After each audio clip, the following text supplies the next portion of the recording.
welcome back to my channel. Oh boy. So, I first like to, I don't know if I changed it, but I'd like to explain why my app has not become pinned from Atari. First of all, that's just, right on, run off with it. It's technically not untrue because, soon, at some point in the next 1,000 years, I will change the channel logo to, like, one of the pins. Who knows if it will actually be the one that I kind of use or will use for videos, but, yeah, there's that. But, let's talk about, something a bit, let's talk about Elf Tribe, because this page, you ever have, like, for writers, or anything else, you ever have those moments where you just kind of go through something, and you just have to, and you kind of just let it out on a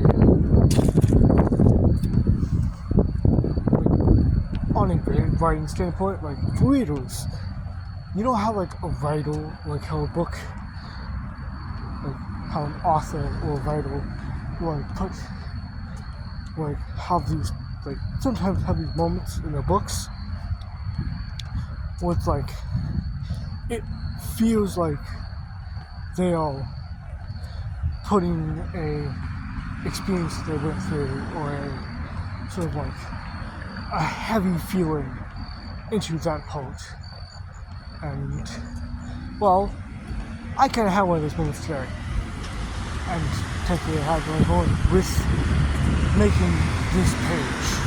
So, let's just get into the recap, I suppose. So,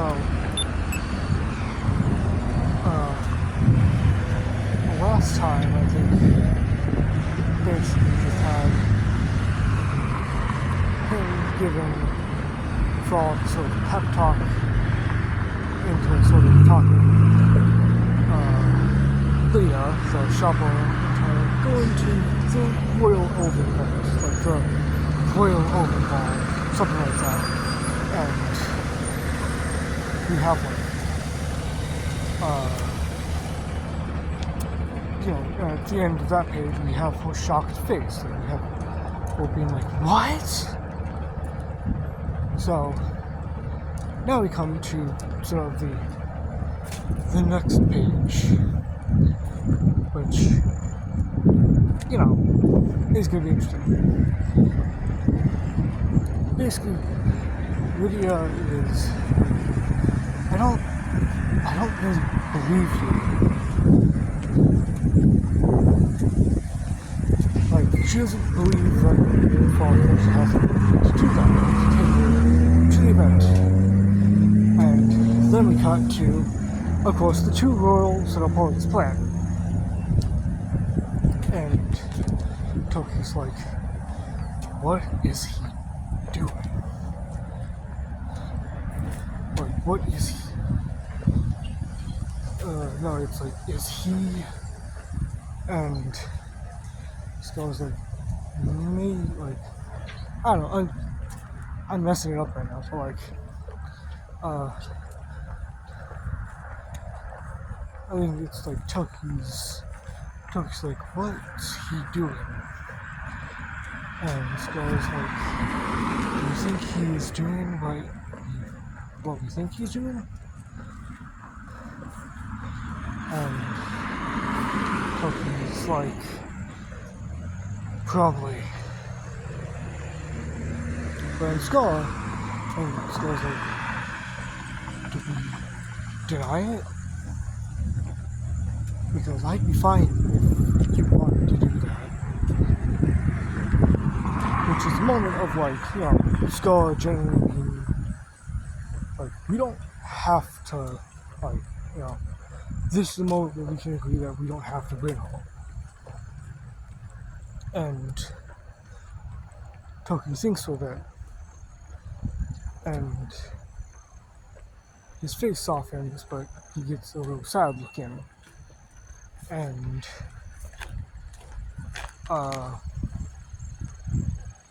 he's like, you shouldn't let him, you shouldn't burden him, you shouldn't stop him from doing this. And Skull's like, yes. So, let it happen. And Toki's like, we might as well. And Skull's like, a surprisingly nice act coming from Toki. And Toki is silent. And Skull is like, no, shut up, Skull. And Toki throws out a very weak, shut up, Skull. And then Skull kind of switches to a like, I know what I have to do. And it cuts to the scene of like Toki thinking, Toki staring at the ground sadly. And then a little hop, and like Scar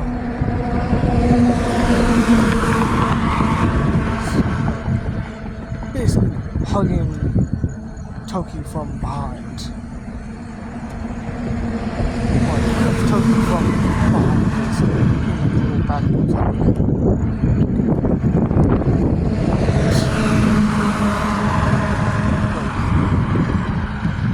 starts like talking to him.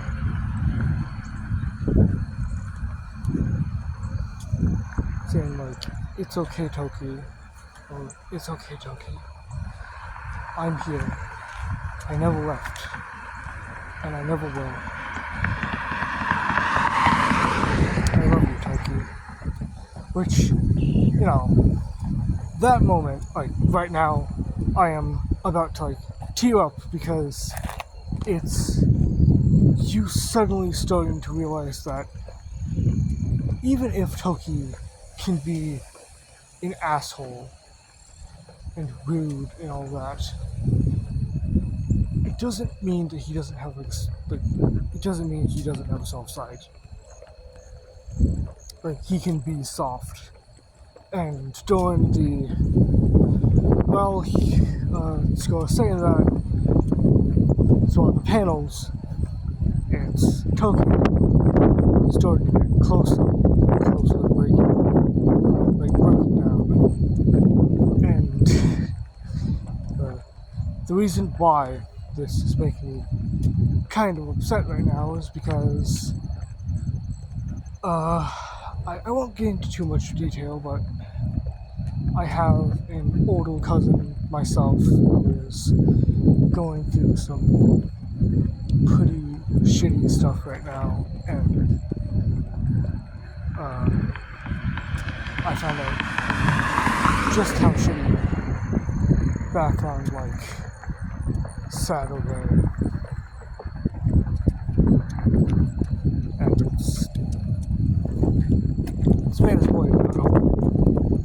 And so, with this, I kind of channeled it. I channeled that worry and like hope to like give comfort into doing something like that, because it's something. As much as Scar and Toki may fight, it's not like they hate each other. they don't hate each other or anything, because just like, as you see here, Scarlet knows when to stop. Like, Scarlet knows when Toki is like when he's not being his normal self. And so when those moments come, Scarlet knows what to do. She has to make Toki feel good. She has to basically remind Toki that he's loved and all that. And that there always will be a support for him. He will always, as much as she is,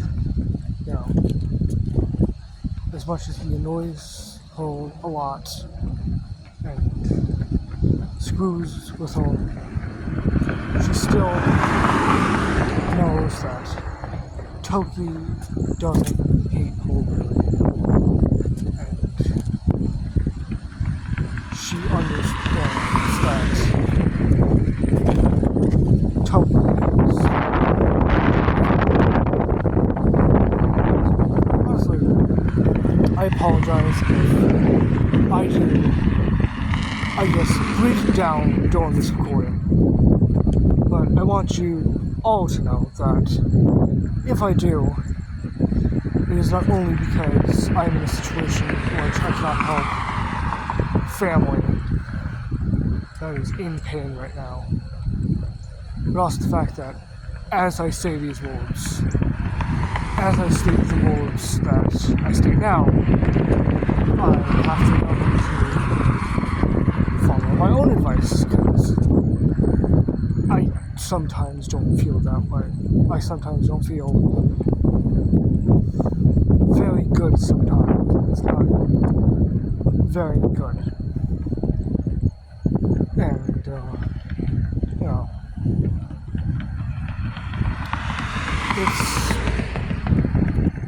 it's honestly because, like, the reason why Toki is so upset is because of the reason why he's at the castle in the first place. And I don't have an official reason why, but it's just like, how I think of it is that the reason why Toki is living there, is living at the castle himself, is because his own family, his own parents,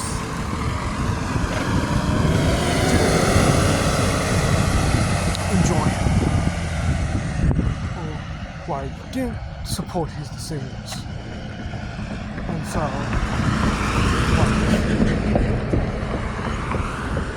like the reason why Toki is willing to let Frolic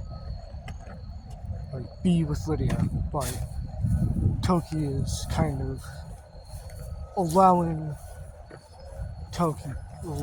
Frolic to try to get with Lydia is because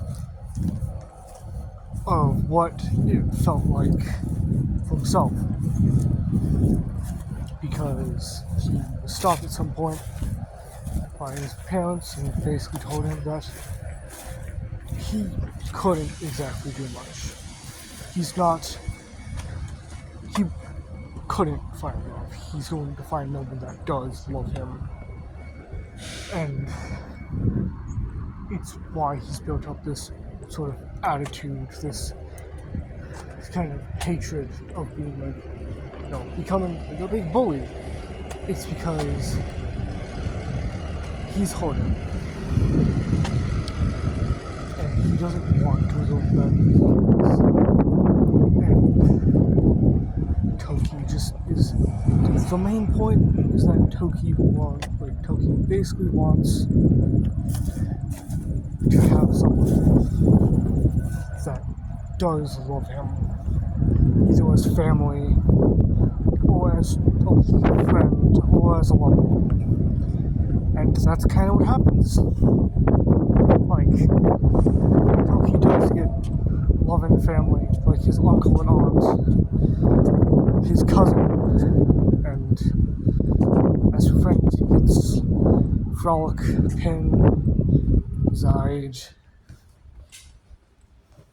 even Elias in the end. And I'd say that what you should grasp from this is that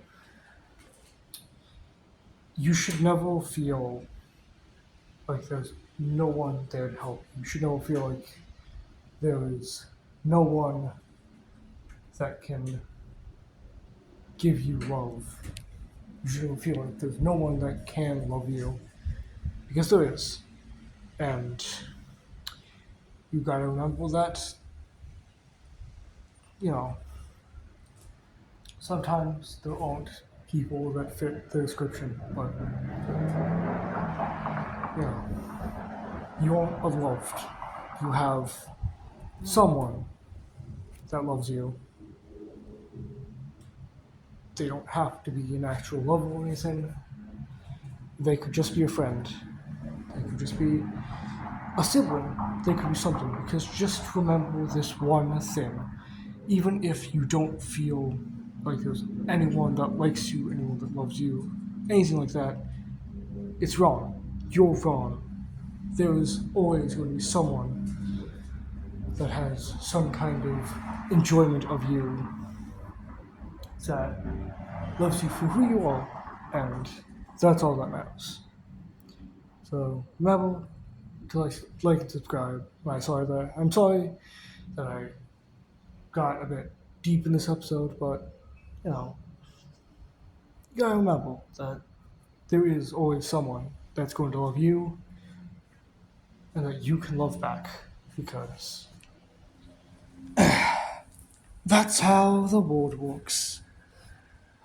And this is goodbye. Goodbye for now.